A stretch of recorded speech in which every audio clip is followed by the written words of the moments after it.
यह केवल केंद्र शासित प्रदेश जम्मू कश्मीर का चुनाव नहीं है। इस चुनाव पर केवल भारत के लोगों की ही नहीं बल्कि सारी दुनिया के लोगों की नजर इस समय टिकी हुई है। आर्टिकल 370 बहाल करने का काम कैसे यह कर पाएंगे? जिसकी सेंटर में गवर्नमेंट होती है वही आर्टिकल 370 बहाल कर सकता है। बहनों भाइयों, यह आपकी आंखों में धूल झोंक कर आपको गुमराह करके आपका समर्थन हासिल करना चाहते हैं। हम नजरें छुपाकर राजनीति करने वाले लोग नहीं हैं। हम नजरों से नजर मिलाकर राजनीति करने वाले लोग हैं। कोई इसे बर्दाश्त कर ले, लेकिन भारतीय जनता पार्टी इसे किसी भी सूरत में बर्दाश्त नहीं करेगी। जिससे 3 सदस्यों को निकाला है, उसी सुप्रीम कोर्ट ने 2 जजमेंट्स दी हैं जो कहा यह परमानेंट है। इसी सुप्रीम कोर्ट ने नहीं किया। हम फिर से सुप्रीम कोर्ट जाएंगे और कानूनन इसको वापस लाएंगे। 10 साल के बाद यह जम्मू कश्मीर का चुनाव हो रहा है और मैं मानता हूं यह केवल केंद्र शासित प्रदेश जम्मू कश्मीर का चुनाव नहीं है। इस चुनाव पर केवल भारत के लोगों की ही नहीं बल्कि सारी दुनिया के लोगों की नजर इस समय टिकी हुई है। लोकसभा चुनाव में 30 वर्षों के बाद पहला यह अवसर रहा है जब मोर देन 58% की वोटिंग इस जम्मू कश्मीर की धरती पर हुई है। वहीं पर लद्दाख में मोर देन 82% वोटिंग हुई है और पिछले 30 वर्षों में पहली बार ऐसा देखने को मिला है। लोकसभा का चुनाव हुआ है, बिना किसी पक्षपात के यह चुनाव हुआ है और यह पूरे भारत ने ही नहीं बल्कि सारी दुनिया ने इसे देखा है।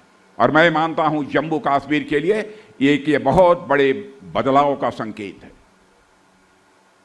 मेरे दोस्तों, हम लोगों ने आर्टिकल 370 को समाप्त कर दिया। कांग्रेस, नेशनल कॉन्फ्रेंस और पीडीपी जैसी पॉलिटिकल पार्टी चारों तरफ हाय तौबा मचा रही हैं, शोर मचा रही हैं। वह आएंगी तो आर्टिकल 370 जो समाप्त किया गया है पुनः उसको बहाल करेंगी। मैं इन दोस्तों से कहना चाहता हूं, चाहे वह नेशनल कॉन्फ्रेंस हो, चाहे वह पीडीपी हो, चाहे वह कांग्रेस हो, बहनों भाइयों, आर्टिकल 370 बहाल करने का काम कैसे यह कर पाएंगे? जिसकी सेंटर में गवर्नमेंट होती है वही आर्टिकल 370 बहाल कर सकता है। बहनों भाइयों, यह आपकी आंखों में धूल झोंक कर आपको गुमराह करके आपका समर्थन हासिल करना चाहते हैं। और मेरा यह मानना है सच्ची राजनीति और अच्छी राजनीति वही है जो जनता की आंखों में धूल झोंक कर न की जाए बल्कि जनता की नजरों में नजर मिलाकर राजनीति की जाए, वही अच्छी राजनीति होती है। बहनों भाइयों, मैं अपनी बात कहना चाहता हूं, अपनी पार्टी की बात कहना चाहता हूं। हम धारा 370 किसी भी सूरत में बहाल नहीं होने देंगे, मैं आपको यकीन दिलाना चाहता हूं। हम नजरें छुपाकर राजनीति करने वाले लोग नहीं हैं। हम नजरों से नजर मिलाकर राजनीति करने वाले लोग हैं। कितने लोगों को तबाह कर दिया धारा 370 ने। यहां पर आतंकवादियों ने जितने लोगों को मारा है मेरे बहनों भाइयों, उसमें मोर देन 80% यदि मारे गए हैं तो हमारे मुस्लिम भाई बहन मारे गए। उसके बाद भी आर्टिकल 370 को फिर से बहाल करने की बात करते हैं।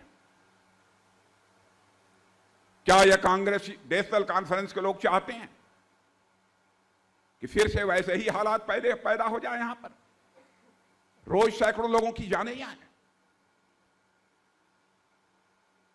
बहनों भाइयों, कोई इसे बर्दाश्त कर ले, लेकिन भारतीय जनता पार्टी इसे किसी भी सूरत में बर्दाश्त नहीं करेगी। हम आपको धोखे में नहीं रखना चाहते। हिंदू मुसलमान को बांटा इन्होंने। बहनों भाइयों, यहां पर हिंदू हो, मुसलमान हो, सिख हो, ईसाई हो, जो भी भारत में रहता है सभी भाई भाई हैं और एक ही परिवार के सदस्य हैं। यह भारतीय जनता पार्टी मानती है।